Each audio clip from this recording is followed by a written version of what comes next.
Hola amigos, en esta oportunidad tengo el agrado de mostrarles el procedimiento para la inspección y lubricación del modelo Freightliner New Cascadia.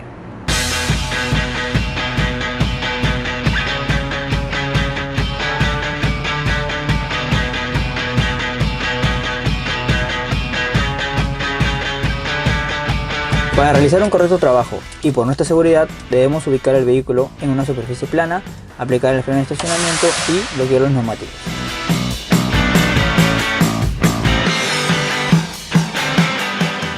Vamos a comenzar realizando la lubricación del tren de rodaje. Para esto necesitaremos una pistola de engrase manual o una neumática a una presión máxima de 15 psi y de preferencia poner el vehículo sobre una zanja. Debemos aplicar grasa en los siguientes puntos: ajustador de tensión automático de los frenos delanteros y posteriores en cada rueda, soporte de eje de levas. Para una correcta lubricación se debe liberar el freno de estacionamiento.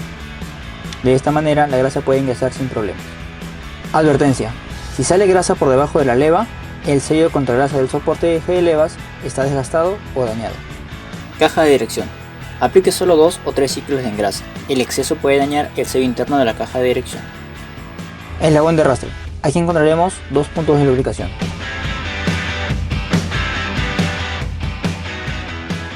Pivotes de dirección o manguetas: encontraremos 2 puntos de lubricación, uno en la parte superior e inferior. Debemos aplicar grasa hasta que se elimine la grasa vieja y empiece a salir la grasa nueva. No olvidar retirar el excedente. Aquí la grasa recomendada es una de uso múltiple de clase NLGI 2 de móvil. Barra de acoplamiento: aquí ninguna grasa debe ser visible a través del guardapolvo. Si sale grasa, indica que el guardapolvo está dañado. Si nuestro vehículo está equipado con una transmisión Eaton, debemos lubricar el collarín del embrague. No lubriquemos en exceso el collarín del embrague, ya que esto puede causar contaminación del interior del embrague, causando patinado y falla prematura del embrague. En cuanto a la cabina, es recomendable también lubricar los cables de liberación y cierres de las puertas de equipaje. Para eso utilice un lubricante de silicona, como por ejemplo WD-40 o el equivalente. Continuando con el servicio de lubricación, debemos lubricar la quinta rueda. Para esto debemos retirar la grasa sucia que se encuentre con una espátula. De ser posible, limpiamos la superficie con un trapo. Y luego procedemos a aplicar grasa limpia con la ayuda de una espátula también, tanto en la superficie como en la garra de bloqueo que asegura el remolque. Aquí la grasa que debemos utilizar es una grasa con aditivos de extrema presión de clase NLGI 2. Esta lubricación se debe realizar cada semana o en cada viaje. Si nuestro vehículo está equipado con una quinta rueda Host, debemos aplicar grasa al punto de lubricación ubicado al lado derecho. Si está equipado con una quinta rueda Holland, encontraremos puntos de engrase en la parte inferior, así como al lado derecho e izquierdo.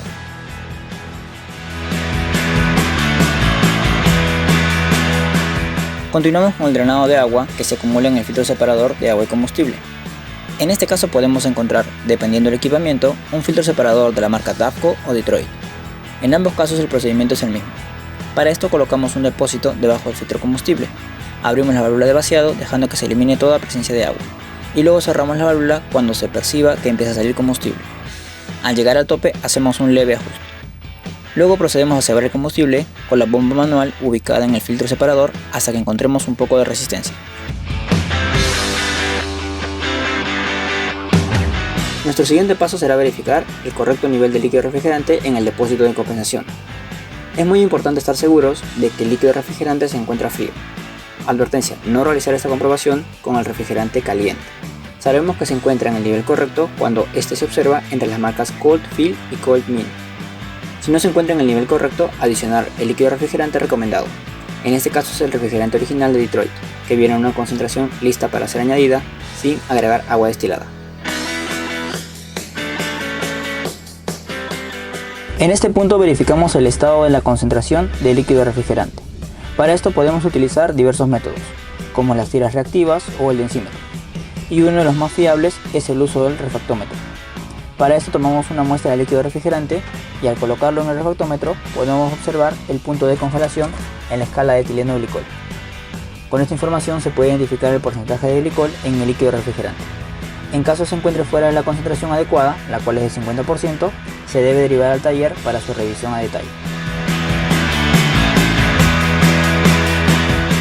Procedemos ahora a comprobar el nivel de lubricante en el sistema de dirección. Esto se debe realizar cuando el lubricante se encuentre frío. El nivel de lubricante se debe encontrar entre las marcas mínimo y máximo. En caso el nivel sea inferior al mínimo, debemos inspeccionar las cañerías o componentes en busca de fugas. Si es necesario, completa este nivel máximo con un líquido para transmisión automática que cumpla con las especificaciones de Exorun 3 o TES 389.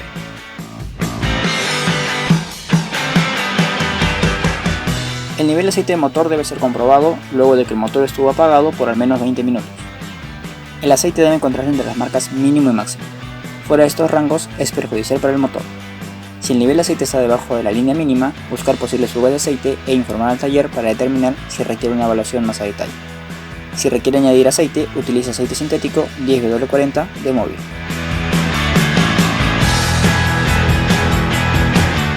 En este punto es importante verificar cualquier presencia de fuga de aceite o combustible.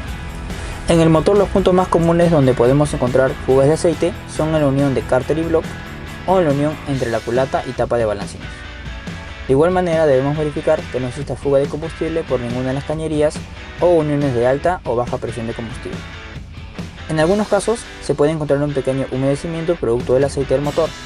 Esto debe ser analizado, ya que en algunas ocasiones puede no representar una avería, sino una situación normal del motor. En caso de encontrar presencia de fugas, informar al encargado de mantenimiento para derivar la unidad a su revisión. De igual manera en la transmisión debemos verificar que no exista ninguna fuga de aceite, ya que esto causaría daños muy graves en la transmisión. Observamos también el estado del respirador en cuanto a obstrucción. Revisamos también posibles fugas de grasa en las crucetas del cardán.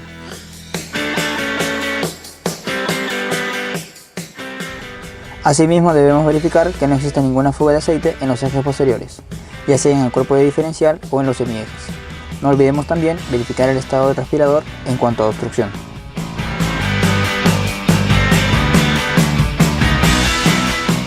En este punto vamos a verificar que no haya presencia de fuga de líquido de dirección en las cañerías, en la bomba o en la misma caja de dirección.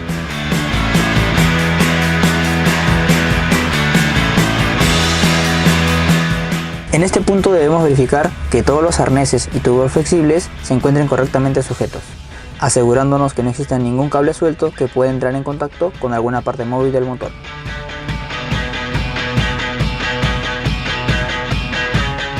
Revisamos ahora el indicador de saturación del filtro de aire. Para esto el motor debe estar apagado. Si el indicador amarillo queda trabado en la zona roja o muy cercano a ella, hay que desmontar el filtro de aire e inspeccionar su estado. Solo resetear el indicador cuando se haya cambiado el filtro de aire.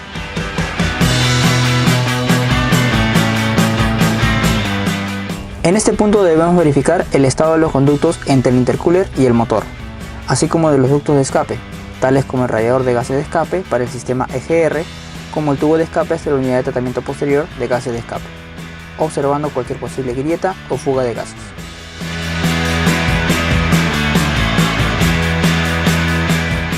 Continuamos haciendo una comprobación visual del estado de las correas del motor.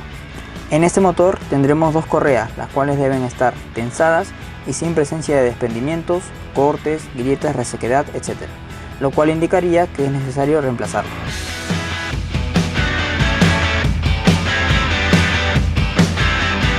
Verificamos ahora el estado de los paneles del condensador, intercooler y del radiador.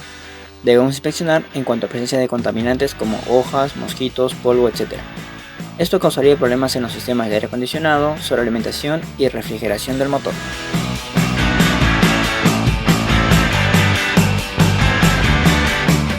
En este punto debemos comprobar el estado de las aspas del ventilador.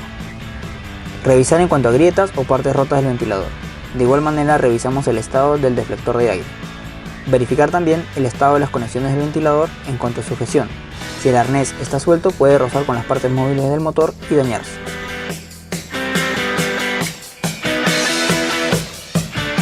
Ahora vamos a comprobar la estanqueidad en los depósitos de diferentes fluidos en el vehículo, como por ejemplo los depósitos de AdBlue y de combustible.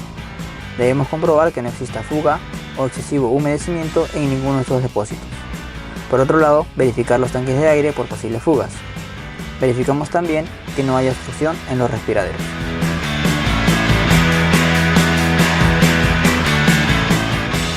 Ahora vamos a verificar el estado de la válvula de evacuación de polvo.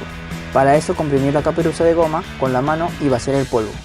En caso de suciedad excesiva, desmontar la caperuza de goma para limpiarla por separado. En este punto nos aseguramos que la conexión de los bornes de batería se encuentre firme. Para esto movemos los cables de batería y no debe existir movimiento en los bornes. De igual manera debemos estar atentos a cualquier presencia de fuga excesiva de electrolito, la cual concluiría en una sulfatación y corrosión de los cables y bornes de batería. Debemos apretar los bornes con un torque de 14 a 20 Nm y aplicar una capa de grasa dieléctrica sobre los bornes.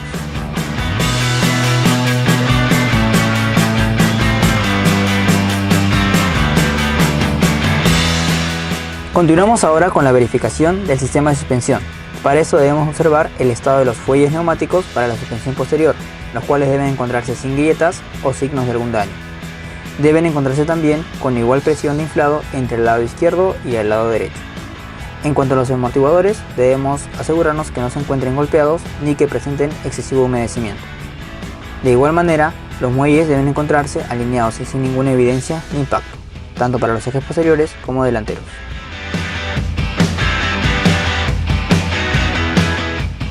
Para esto nos ubicamos en el asiento del conductor y con el motor encendido y los neumáticos delanteros centrados, movemos el timón de izquierda a derecha hasta que se detecte movimiento en las ruedas delanteras. Al hacer este movimiento se obtendrá una distancia. Esta distancia no debe ser superior a los 57 mm. Si observamos una distancia mayor, significará que la dirección tiene demasiada holgura y debe ser revisada más a detalle.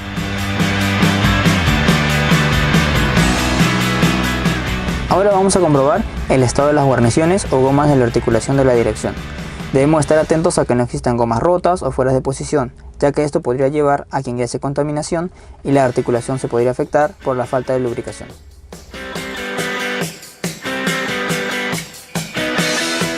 En este punto vamos a medir la presión de inflado de los neumáticos, incluyendo el neumático de repuesto. Una baja presión de inflado de neumáticos podría llevar a un desgaste prematuro o irregular. Para determinar la adecuada presión de inflado debemos recurrir al índice de carga que ésta lleva. Con este valor podremos identificar la presión de inflado correcta de acuerdo a las especificaciones técnicas del fabricante del neumático. Debemos tener en cuenta también el valor máximo de presión de inflado visible en el mismo neumático. Esta no debe ser sobrepasado en ningún caso. Importante, luego de que se haya desmontado y montado el neumático por cualquier trabajo de reparación, al cabo de 80 a 160 km de recorrido, debemos volver a ajustar las tuercas de rueda. El valor de ajuste es de 610 a 678 Nm.